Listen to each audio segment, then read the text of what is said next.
Namaku Ryan. Bagiku, lensa kamera adalah jendela untuk melihat dunia yang lebih jujur.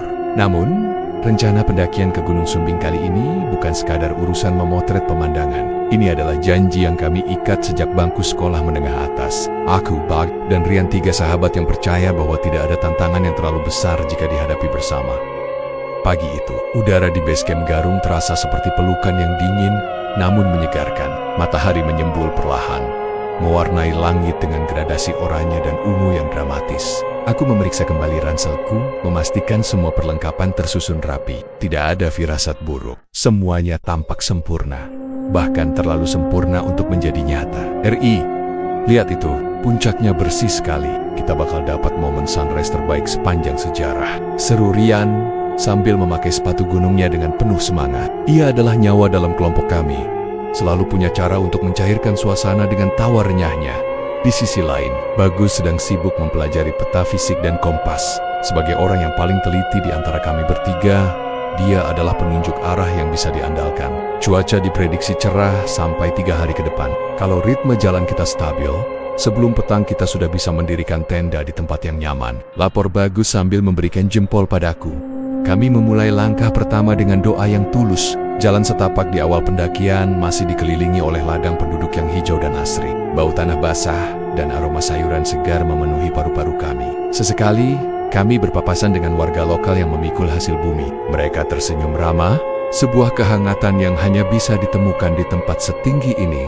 Saat itu, aku merasa hidupku sangat lengkap. Memiliki sahabat sejati dan berdiri di kaki gunung yang megah adalah sebuah kemewahan. Aku sempat memotret punggung kedua sahabatku yang berjalan di depanku. Dalam bidikan lensa itu, mereka tampak gagah dengan latar belakang gunung yang menjulang tinggi. Aku tidak menyadari bahwa itu adalah foto terakhir di mana bayangan kami masih tampak normal.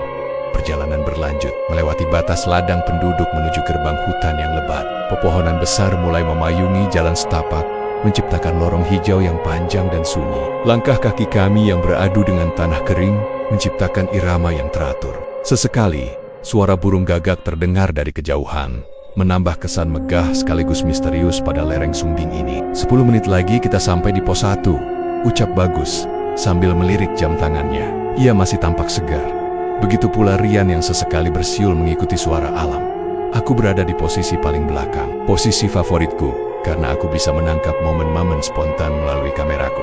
Namun, ada sesuatu yang mulai terasa berbeda. Setiap kali aku berhenti sejenak untuk membidikan lensa ke arah dahan pohon atau hamparan lumut, aku merasa sioliola irama langkah kaki di belakangku tidak langsung berhenti. Ada jeda 1 atau 2 detik sebelum kesunyian benar-benar jatuh. Awalnya, aku mengira itu hanyalah gema dari langkahku sendiri yang memantul di batang-batang pohon besar. Aku mencoba mengabaikannya dan terus berjalan. Namun, saat kami melewati sebuah tanjakan yang cukup terjal, aku mendengar suara ranting patah yang sangat jelas tepat di belakang punggungku. Aku menoleh dengan cepat, kosong. Hanya ada kepulan debu tipis yang tertiup angin dan dedaunan yang bergoyang. Pelan, ada apa Ri? Capek? Tanya Rian yang menyadari gerak-gerikku. Bukan, cuma merasa ada suara lain di belakang. Jawabku pelan, mencoba tidak terdengar cemas. Rian tertawa lebar, menepuk bahuku dengan kuat. Itu pasti kelinci hutan, atau mungkin ayam alas. Jangan melamun, fokus pada jalur saja. Kami tiba di pos 1, saat matahari tepat berada di atas kepala. Kami memutuskan untuk beristirahat sejenak sambil menikmati bekal roti. Semuanya masih terlihat baik-baik saja. Bagus dan Rian bercanda tentang rencana masa depan kami setelah turun dari gunung ini. Namun, saat aku melihat kembali hasil foto di layar kamera, aku melihat sesuatu yang janggal pada salah satu jepretanku. Di balik semek-semek yang gelap, nampak sebuah bayangan siluet yang menyerupai manusia, namun posisinya terlalu rendah, seolah sedang mengintip sambil berjongkok. Matahari mulai condong ke barat saat kami meninggalkan pos 1. Cahayanya yang keemasan menembus celah-celah daun, menciptakan pola cahaya yang indah, namun sedikit membuat mata silau. Kami tetap menjaga jarak yang tidak terlalu jauh, dengan Bagus di depan sebagai pembuka jalan. Sedikit lagi kita sampai di area hutan pinus, seru Bagus memberi semangat. Namun, hanya dalam hitungan menit, suasana berubah total. Kabut putih yang sangat tebal datang dengan sangat cepat dari arah puncak, menelan jalan setapak di depan kami. Jarak pandang yang tadinya puluhan meter kini menyusut, hingga hanya tersisa 5 meter saja. Hutan yang tadi terasa ramah tiba-tiba berubah menjadi labirin yang membingungkan. Rian, Rian, tetap rapat. Jangan sampai ada yang tertinggal dari jangkauan pandangan. Perintah Bagus dengan nada serius. Kami berjalan lebih lambat sekarang. Aku bisa merasakan kelembapan kabut itu menyentuh kulitku, terasa dingin dan agak menyesakkan. Keadaan menjadi sangat sunyi. Suara burung yang tadi meriah kini hilang sama sekali, digantikan oleh kesunyian yang menekan telinga. Hanya suara napas kami yang terdengar memburu karena medan yang mulai menanjak tajam. Tiba-tiba, Rian berhenti mendadak. Ia mematung sambil menatap ke arah samping jalur yang berupa jurang dangkal tertutup semak. "Kalian dengar itu?" bisik Rian. Wajahnya yang biasanya ceria kini tampak tegang. Aku mempertajam pendengaran. Di tengah kesunyian itu, terdengar suara tawa kecil yang halus. Sangat mirip dengan suara tawa Bagus saat kami berada di base camp tadi pagi. Padahal, Bagus sedang berdiri di depanku, terengah-engah dan tidak sedang tertawa sedikit pun. Itu mungkin suara angin yang melewati lubang pohon. "Yan," ucap Bagus. Meski aku tahu dia sendiri ragu, aku mencoba menenangkan diri dan mengangkat kameraku, berniat memotret suasana kabut yang dramatis ini untuk mengalihkan rasa takut. Namun, saat lensa fokus pada kabut di depan kami, sensor pendeteksi wajah di kameraku terus-menerus memberikan tanda kotak hijau di area yang kosong. Kotak-kotak itu bergerak maju mundur, seolah sedang mendeteksi keberadaan orang yang tidak terlihat oleh mata telanjang. Tanganku gemetar. Semuanya masih terkendali. Atau setidaknya itulah yang ingin aku percayai. Sebelum kami benar-benar memasuki wilayah yang lebih tinggi, kami memutuskan untuk terus berjalan. Meskipun kabut semakin pekat, ketegangan mulai merayap di bawah kulitku. Namun aku berusaha tetap tenang demi menjaga mental tim. Namun, ketenangan itu hancur saat kami tiba di sebuah pohon besar yang memiliki bentuk unik. Batangnya melilit seperti dua tangan yang sedang berpegangan. "Tunggu dulu." Bagus menghentikan langkahnya. Ia melihat ke arah batang pohon itu dengan tatapan tidak percaya. "Bukankah kita sudah melewati pohon ini 30 menit yang lalu?" Aku dan Rian saling berpandangan. Aku ingat betul pohon itu, karena aku sempat mengagumi bentuknya. Kami seharusnya sudah berada jauh di atas, mendekati batas vegetasi. Bagaimana mungkin kami kembali ke titik yang sama? "Mungkin ada banyak pohon yang mirip di hutan ini, Gus," sahut Rian. Meskipun suaranya terdengar goyah, Bagus tidak menjawab. Ia mendekati pohon itu dan menunjuk ke sebuah botol minum plastik yang tergeletak di bawahnya. Itu adalah botol milik Ryan yang terjatuh tadi. Kami benar-benar berputar di tempat yang sama. Di tengah kebingungan itu, tiba-tiba suhu udara merosot tajam secara tidak wajar. Hawa dingin yang menusuk tulang membuat kami menggigil seketika. Tepat saat itu, ponsel di saku celanaku bergetar. Sebuah notifikasi pesan masuk. Jantungku berdegup kencang karena seharusnya tidak ada sinyal sama sekali di ketinggian ini. Dengan tangan gemetar aku membuka layar ponsel. Pesan itu datang dari nomor Ryan. Padahal Rian berdiri tepat di sampingku. Tangannya sedang memegang tongkat pendaki, bukan ponsel. Isi pesannya singkat, namun membuat darahku serasa berhenti mengalir. "RI, tolong aku tertinggal di bawah. Jangan percaya pada orang yang berjalan di depanmu sekarang." Aku perlahan menoleh ke arah Rian yang berada di sebelahku. Ia sedang menatapku dengan senyum tipis yang terasa asing. Sebuah senyuman yang tidak pernah aku lihat sebelumnya. Matanya tampak kosong, memantulkan pekatnya kabut sumbing. Di depanku, Bagus masih sibuk dengan petanya, tidak menyadari bahwa suasana telah berubah menjadi sangat berbahaya. "Ada apa, Ri? Kenapa wajahmu pucat?" tanya Rian di sampingku dengan suara yang terdengar sedikit terlalu datar. Aku mematung, menatap layar ponsel dan wajah Rian secara bergantian. Jariku terasa kaku. Bagaimana mungkin Rian mengirim pesan bahwa ia tertinggal di bawah, sementara sosoknya berdiri hanya terpaut satu lengan dariku. Aku mencoba menelan ludah, namun tenggorokanku terasa kering seperti pasir. "Bukan apa-apa, Yan, hanya pesan dari operator yang baru masuk," dustaku sambil cepat-cepat memasukkan ponsel kembali ke saku. Aku tidak ingin memicu kepanikan sebelum aku benar-benar yakin apa yang sedang terjadi. Bagus menoleh ke arah kami. Wajahnya tampak sangat lelah. "Kita tidak bisa terus berputar-putar. Kita harus membangun tenda di sini. Meskipun ini bukan tempat yang ideal. Kabut ini tidak normal." Kami mulai bekerja dalam diam. Namun, saat aku membantu Bagus membentangkan kain tenda, aku menyadari satu hal yang lebih mengerikan. Di bawah sinar lampu kepala yang mulai kami nyalakan, aku melihat bayangan kami di tanah. Bagus memiliki satu bayangan. Aku memiliki satu bayangan. Tapi Ryan, ia memiliki dua bayangan yang arahnya saling bertolak belakang. Satu bayangan mengikuti gerakannya, sementara bayangan yang lain tampak dia mematung, menunjuk ke arah jalur bawah yang baru saja kami lalui. "Gus, lihat bayangan Rian," bisikku pelan saat Rian sedang mengambil air di dalam tasnya. Bagus sempat melirik, namun sedetik kemudian bayangan itu kembali menjadi satu. Ia menggelengkan kepala padaku, mengisyaratkan bahwa kelelahan mungkin mulai membuat mataku berhalusinasi. Jangan terlalu dipikirkan, Eri. Fokus saja supaya kita bisa istirahat. Ketegangan mencapai puncaknya ketika Rian tiba-tiba berdiri, tegak dan menunjuk ke arah kegelapan hutan. Kalian dengar itu? Ada pendaki lain yang memanggil nama kita. Kami semua terdiam. Dari keyohan, di antara deru angin yang menerjang pepohonan, terdengar suara sayap-sayap yang sangat jelas memanggil.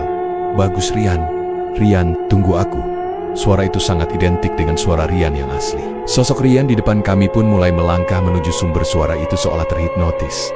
Yan, jangan ke sana, teriakku sambil menarik tasnya. Saat aku menyentuh bahunya, tanganku terasa dingin seperti menyentuh sebongkah es. Ia menoleh perlahan, dan untuk pertama kalinya, aku melihat wajahnya kehilangan seluruh ekspresi manusianya. Tanganku menarik bahu Rian dengan kuat, namun ia tetap bergeming. Rasanya seperti mencoba menarik akar pohon yang sudah tertanam ratusan tahun di bumi sumbing. Sosok itu tetap menatap ke arah kegelapan, sementara suara yang memanggil dari kejauhan terdengar semakin putus asa. Lepaskan dia, Ri. Ada yang tidak beres, seru Bagus. Ia segera menarikku menjauh. Tiba-tiba, sosok yang kami kira Rian itu menoleh. Lampu kepala yang aku kenakan menyorot tepat ke wajahnya. Aku tersentak hingga hampir jatuh terjungkal.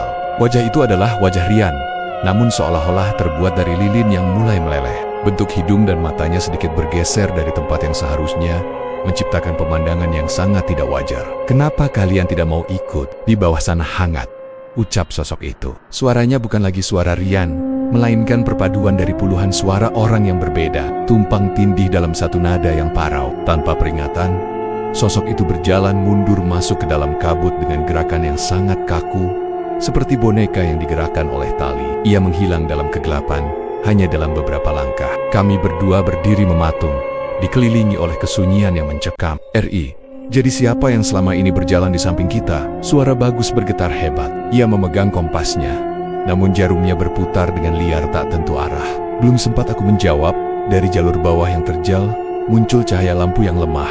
Seorang pendaki merangkak naik dengan susah payah. Ia terlihat berantakan, jaketnya kotor oleh tanah, dan napasnya tersengal-sengal.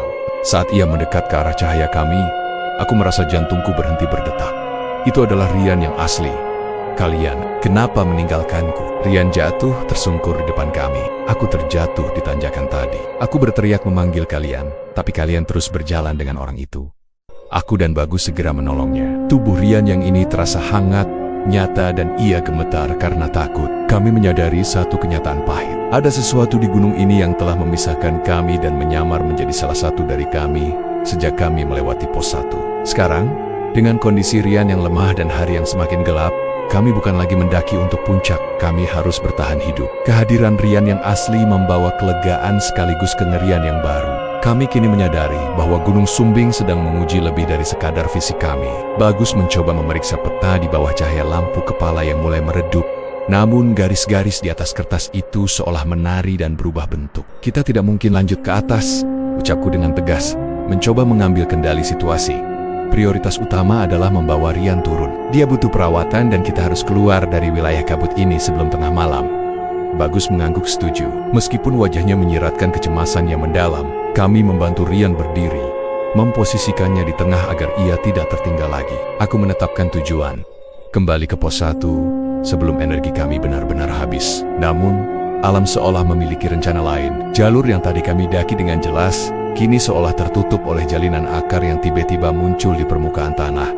Ri, rasanya tidak pernah ada tanjakan setajam ini saat kita naik tadi, bisik Bagus sambil menunjuk ke arah depan yang gelap gulita. Setiap kali kami mencoba melangkah turun, angin kencang berhembus dari bawah, membawa aroma bunga melati yang sangat menyengat, sebuah aroma yang menurut orang tua adalah tanda keberadaan sesuatu yang tak kasat mata. Rintangan bukan hanya soal medan yang licin, tapi juga gangguan pada panca indera kami. Tiba-tiba, Rian berhenti. Dengar, itu suara ibu. Kami semua terdiam. Di tengah deru angin, sayup-sayup terdengar suara lembut seorang wanita yang memanggil nama Rian dengan penuh kasih sayang, persis dari arah jurang di sebelah kiri kami. Rian mulai melangkah ke arah suara itu seolah kehilangan kesadarannya. Jangan, Yan, itu bukan ibumu. Aku memeluk bahunya erat-erat, menahan berat tubuhnya yang mulai limbung. Tatap mataku. Ingat janji kita di base camp.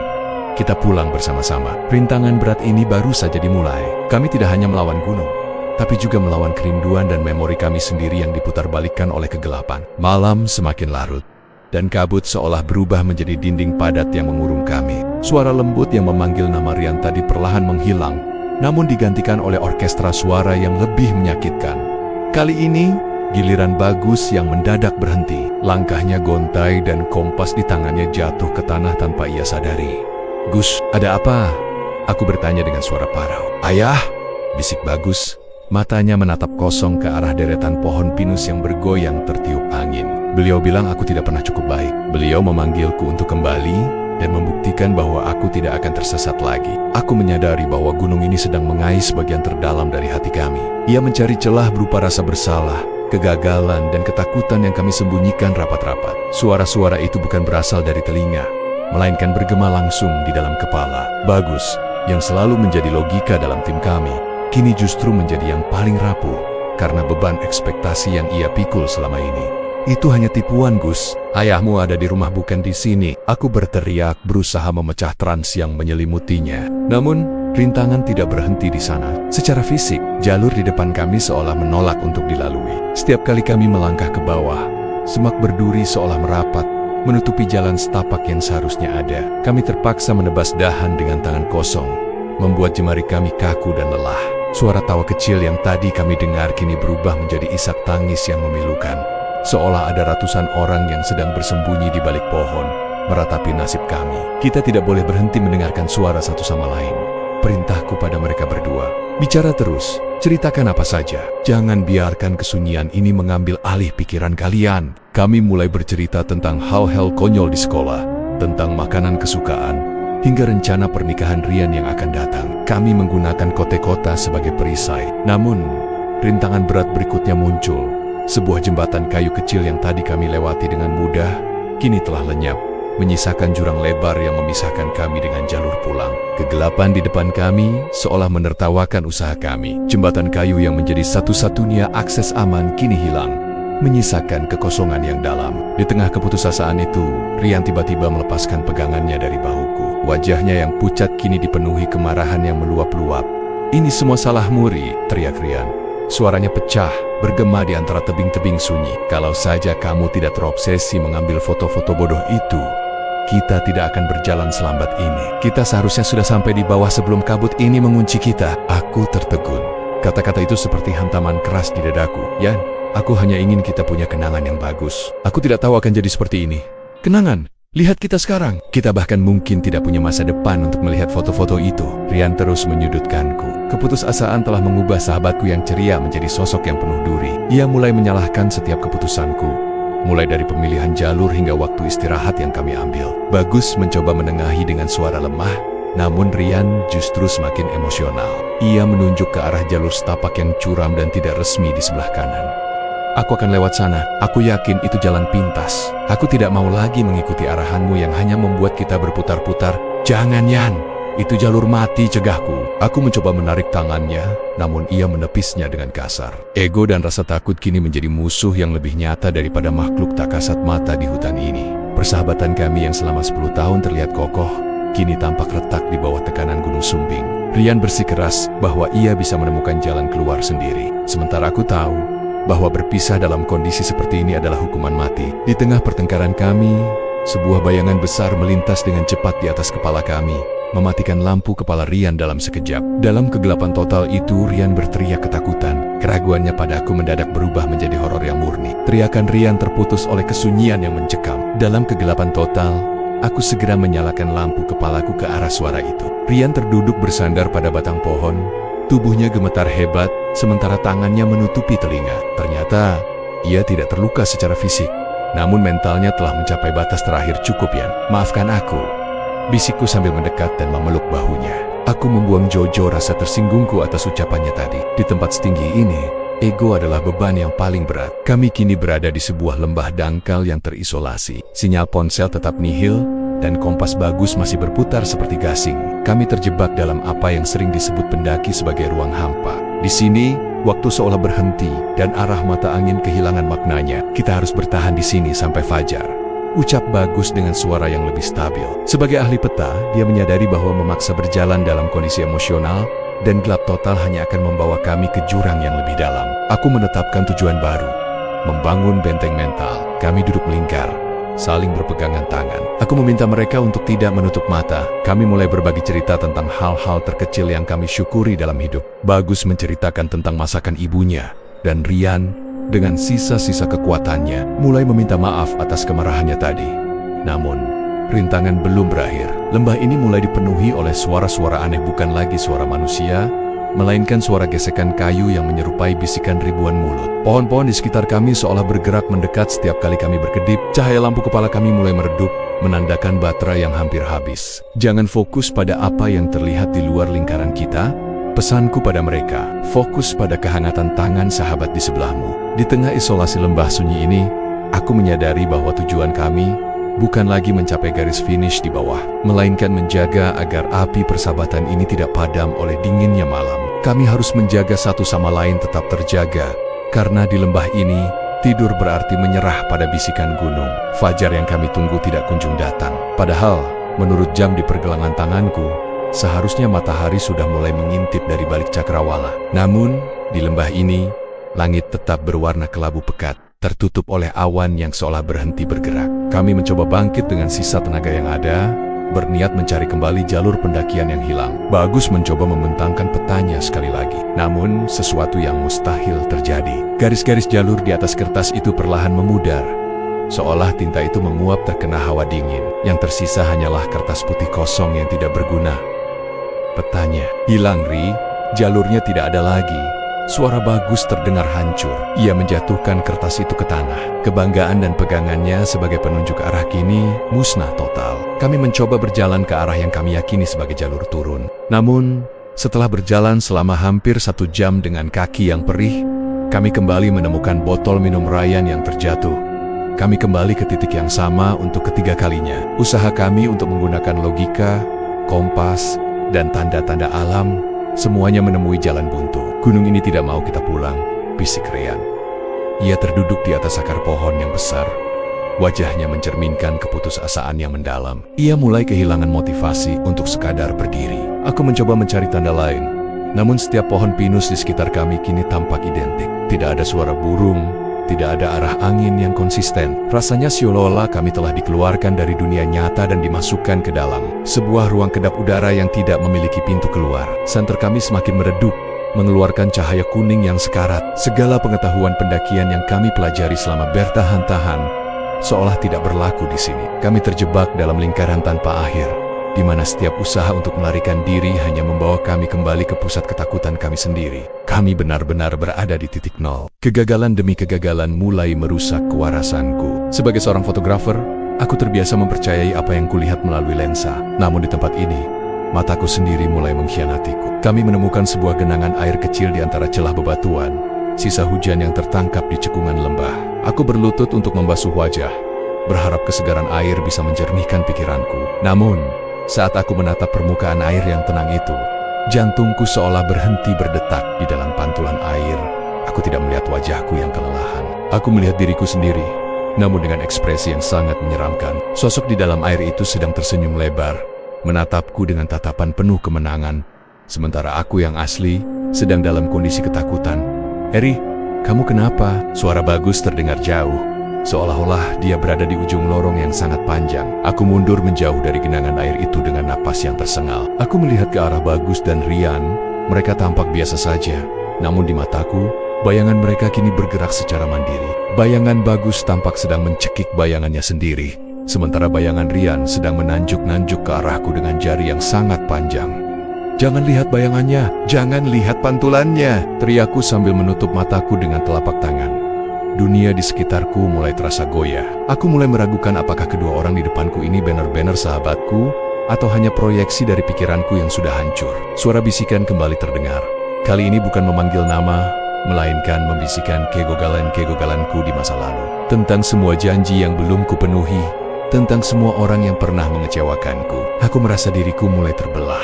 Bagian logis dari otakku mencoba memberontak, namun rasa takut yang primitif telah mengambil alih kendali. Di tengah kekacauan mental itu, aku menyadari bahwa jika aku kehilangan pegangan pada kenyataan, maka tamatlah riwayat kami bertiga. Aku harus menemukan cara untuk menyatukan kembali kepingan kewarasanku sebelum kegelapan banner-banner menelan jiwa kami. Keputusasaan bukan lagi sekadar perasaan.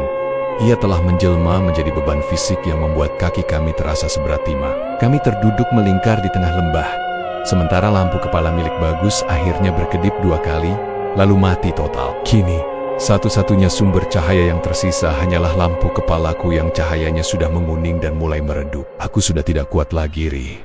Bisik Rian. Suaranya sangat tipis, hampir tenggelam oleh suara angin. Ia menyandarkan kepalanya di bahuku. Mungkin kita memang ditakdirkan untuk menjadi bagian dari gunung ini. Bagus pun terdiam, menatap kosong ke kegelapan. Tidak ada lagi perdebatan, tidak ada lagi usaha untuk membuka peta. Keheningan yang jatuh di antara kami terasa lebih menakutkan daripada suara tangisan yang tadi meneror kami. Kami merasa seperti lilin yang hampir habis sumbunya, hanya menunggu waktu untuk banner-banner padam dalam kegelapan abadi Sumbing. Aku mencoba meraih kameraku, berharap bisa melihat kembali foto-foto di awal perjalanan untuk membangkitkan semangat. Namun, saat aku menyalakannya, layar kamera hanya menunjukkan distorsi garis-garis abu-abu. Semua rekaman kebahagiaan kami seolah terhapus oleh kekuatan yang tidak kami pahami. Harapan, yang tadinya merupakan satu-satunya hal yang kami punya, kini benar-benar pupus. Jika aku tidak selamat, Bagus bergumam pelan. Tolong katakan pada ibuku kalau aku sudah berusaha menjadi kompas yang baik bagi kalian. Jangan bicara begitu, Gus, bentakku. Meski suaraku sendiri bergetar.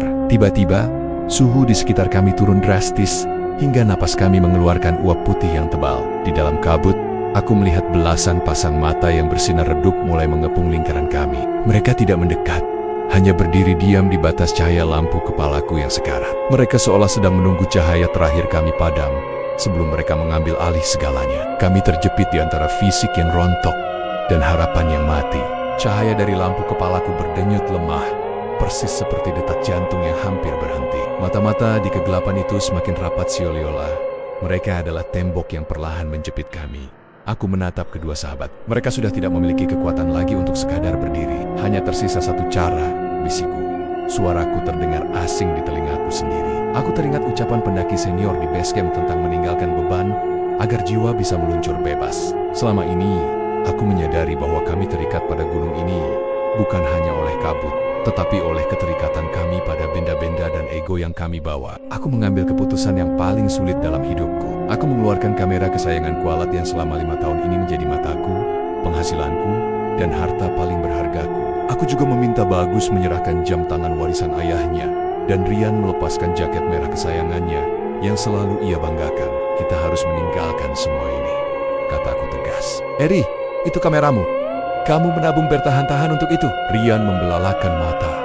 Sejenak kesadarannya kembali. Benda-benda ini adalah jangkar yang menahan kita di dimensi ini. Yan, gunung ini meminta kita kembali menjadi manusia yang murni, tanpa identitas, tanpa jabatan, tanpa harta. Hanya kita bertiga, jelasku sambil meletakkan kameraku di atas sebuah batu datar di tengah lembah. Ini adalah pilihan terakhir yang menyakitkan, melepaskan segala sesuatu yang mendefinisikan siapa kami di dunia luar. Dengan tangan gemetar, kami meletakkan barang-barang berharga kami di sana. Setelah itu, aku mematikan lampu kepala yang masih menyala sedikit. Sekarang, tutup mata kalian, perintahku. Jangan gunakan mata untuk melihat jalur. Jangan gunakan telinga untuk mendengar suara. Gunakan tangan kita untuk saling mengikat. Kita akan berjalan hanya dengan mengandalkan kepercayaan satu sama lain. Kami berdiri, saling merangkul bahu, membentuk barisan manusia yang rapuh namun terikat kuat. Dalam kegelapan total tanpa bantuan cahaya tunggal pun, kami mulai melangkah maju menuju kehampaan. Kegelapan yang kami masuki bukanlah kegelapan biasa. Ini adalah kegelapan yang terasa pekat. Seolah-olah udara di sekitar kami telah berubah menjadi cairan hitam yang menyelimuti seluruh tubuh. Tanpa lampu, tanpa kompas, dan tanpa harta benda, kami melangkah masuk ke dalam inti kesunyian. Jangan dilepaskan, Ri, bisik Rian. Tangannya mencengkram erat pinggiran jaket di bahuku. Aku bisa merasakan gemetar tubuhnya. Namun aku juga merasakan tekad yang mulai tumbuh kembali. Kami berjalan dengan mata tertutup. Ini adalah paradoks yang aneh. Dengan menutup mata, aku justru berhenti terdistraksi oleh banggen-beanggen menakutkan yang diciptakan oleh rasa takutku. Aku mulai memfokuskan seluruh inderaku pada pijakan kaki. Tanah yang lembab, akar yang menonjol, dan kemiringan lereng menjadi bahasa baru bagi kami untuk berkomunikasi dengan gunung. Setiap kali suara-suara aneh kembali memanggil suara yang meniru tangisan bayi, atau teriakan minta tolong aku mempererat peganganku pada Bagus di depanku. Kami tidak membalas, kami tidak menoleh, kami hanya terus melangkah.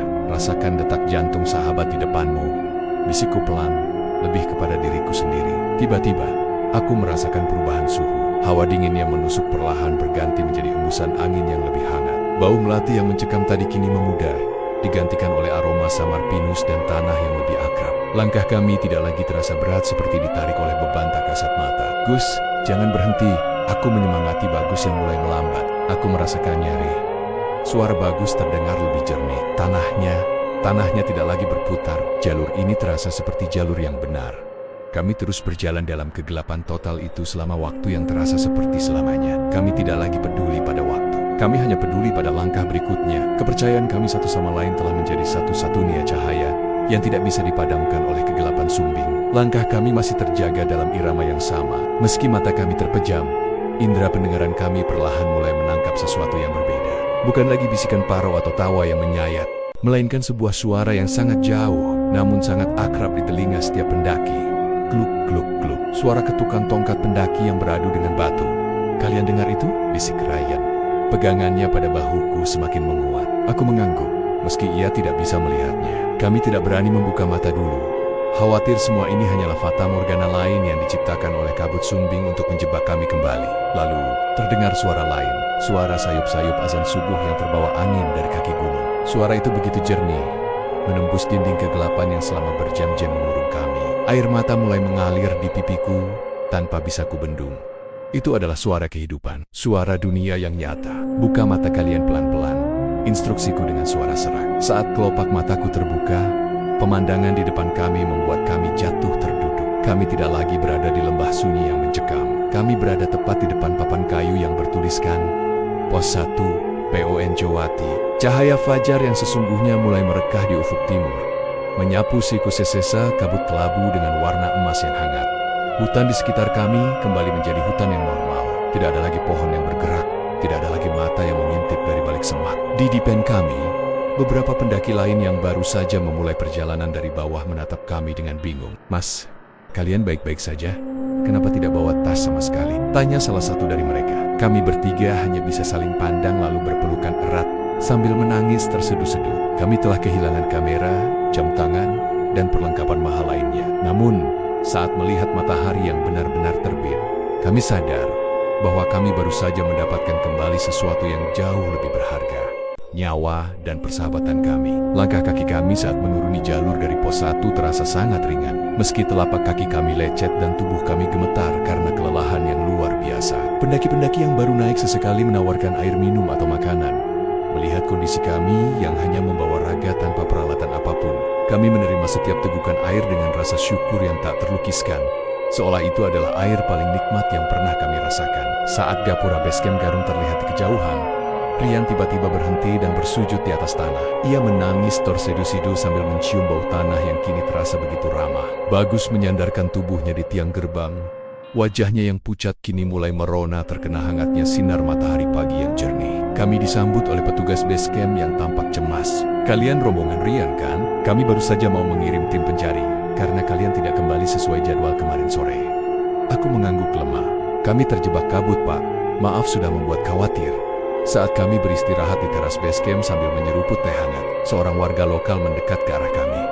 Ia membawa sebuah tas kecil yang kusam. Tadi pagi, saya menemukan ini di dekat pintu hutan bawah. Sepertinya milik kalian.